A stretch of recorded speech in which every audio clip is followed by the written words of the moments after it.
So I've been living in Kyoto since 2021. So it's been over 5 years. And of course, like Kyoto is famous for tourism. Like millions of people visit this city because it is awesome to visit. But yeah, not many people, I think, really get to think about what it's like to actually live here. So yeah, I will share what my life is like and what my living expenses are like here. Just a quick intro, my name is Alex and I've been living in Japan for 11 years. I came here on the JET program, later worked at a tech company, later worked at a university, and now I'm just kind of doing my own thing. I do work a part-time job right now, and I also do some freelance projects, and I'm working on building my own language learning app for people who want to study Japanese. So, like most people, the biggest expense for me is gonna be rent. So I live in a 2-bedroom apartment, also referred to as a 2 LDK. I live here with my wife and my dog, and the total rent per month is 90,000 yen.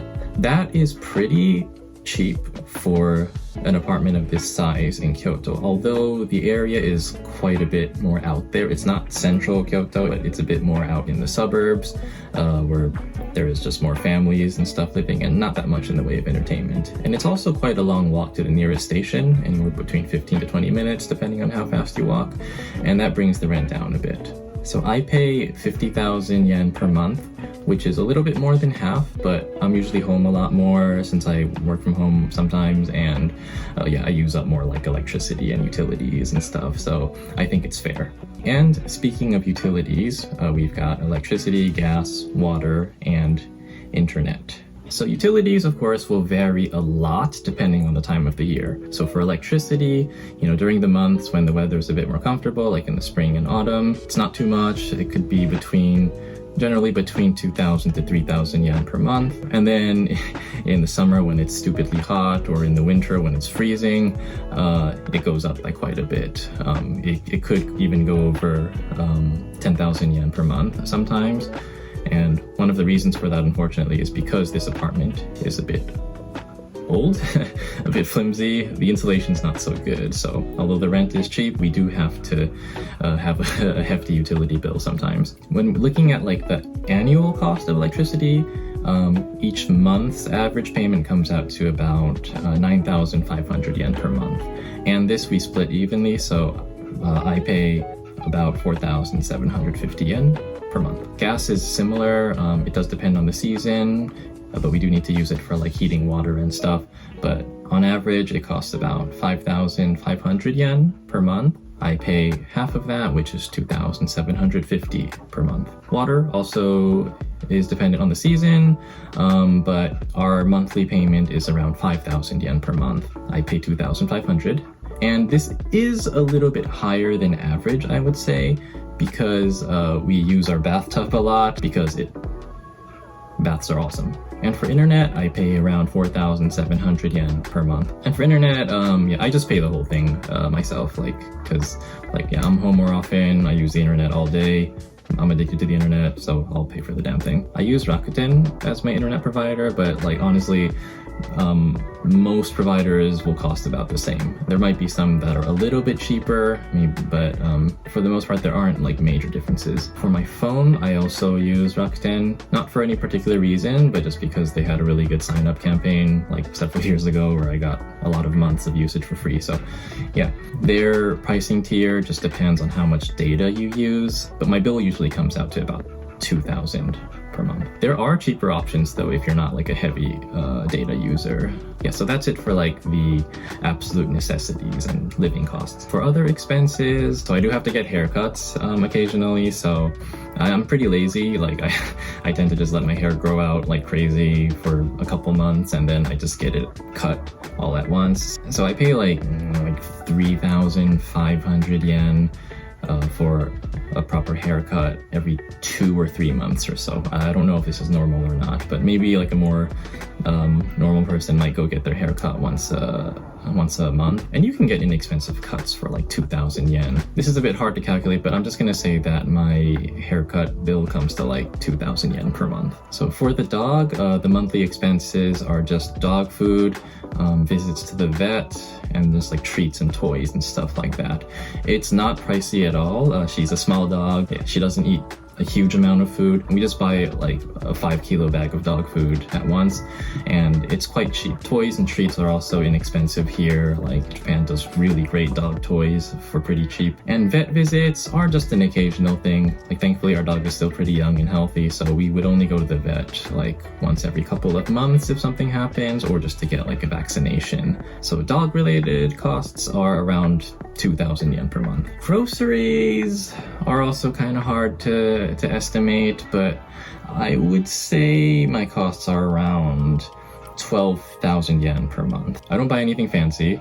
I just go to my neighborhood supermarkets and buy whatever is like cheap or reasonably priced. Like I try not to buy too many snacks and like processed things and alcohol and stuff because it's kind of pricey. And I just try to get whatever like meat is on sale or is cheap that day, whatever vegetables are reasonably priced that day, and of course the staples like rice and pasta and stuff. Yeah, so grocery shopping does not have to be expensive, and I could probably get this down even lower if I really tried to, but I don't overthink it. Dining out is also a pretty huge wild card, but in my case, like I don't really go out that much anymore. Like I'm usually just at home, being a bit of a shut-in. But like, yeah, at least once or twice a week, like my wife and I will go out and have like a dinner out somewhere. Like again, we don't do anything fancy, but dining out in Japan, although the prices are going up these days, it's still pretty reasonable, I would say, compared to like wages. A decent meal at like an average sit-down place would be like anywhere between 1,000 to 2,000 yen per person. Also, I try to cook at home as much as possible, but on days when I go to work, I might have to buy lunch, maybe buy dinner if I get hungry before I get home. So yeah, I would say average cost of dining out per month is under 20,000 yen per month. This is a pretty generous estimate. The real number is probably a little bit lower than that. Also for transportation, yeah, again, I don't go out a whole lot, and when I do, it's usually just like within Kyoto City, and like the train costs are pretty cheap. It's like I can get from my place to downtown Kyoto for about 200 yen. I just ride the train. Maybe like once a month I'll head over to Osaka, which will cost a little bit more, but I mean that's like 400 yen for a trip. So like, yeah, transportation does not cost a lot. And when I go to work, of course, my employer pays for my commute, which is normal in Japan. So my cost of transportation per month, I'm gonna say 2,500. Entertainment is also a bit of a wild card. Once every 2 months or so, we might go see a concert. We might go see some movies. Movies are not cheap in Japan. Tickets are usually around 20,000 yen now. They used to be cheaper. But it's an occasional thing.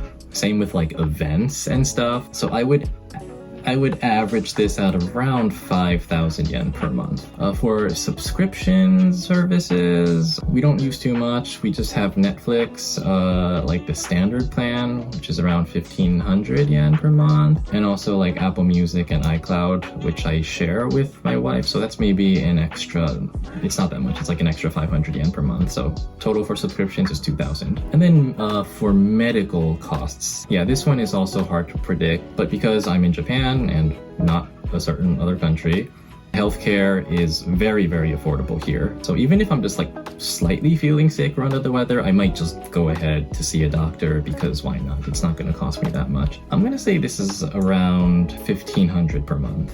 And that's it for my living expenses. One thing I'm not including here though is the cost of travel. I do try to take like smaller vacations a couple times a year. Like I might visit Tokyo for a night or two, or I might head over to like an international destination like South Korea or Taiwan or Hong Kong every now and then. And the other non-negotiable for me is that since I am from the US, once a year I will fly back home to visit family. And yeah, that costs quite a lot, but that is a me thing. So just to keep this as a better reference for you, I'm not going to include that. So my average monthly cost of living comes out to about this much. I think my lifestyle is pretty more on the modest side, especially since I don't go out a lot. If you like going out more and if you're more social than me, which is not hard to do, yeah, you might have slightly higher costs for like dining out and entertainment and stuff. For rent though, if you live in Kyoto by yourself, I think your cost of rent would be roughly the same as what I pay per month, about 50,000, because that is like roughly the average in Kyoto. It's worth noting that because Kyoto has such a huge population of university students, there's a lot of like studio apartments and like one-bedroom apartments for people who come here to live by themselves. So those are pretty easy to find. So you could get your own place somewhere in a pretty central neighborhood for about 50,000 per month. Now, maybe the more interesting question is, how does this compare to what I make? How does it compare to income? Most people working ordinary, like full-time jobs will probably be able to get by fairly comfortably here in Kyoto. Wages here are a lot lower than they are in Tokyo, of course, but the cost of living is also comparably lower. So the average person will make enough to live. You know, they might not be like thriving and swimming in money, of course, but I think most people won't struggle to get by.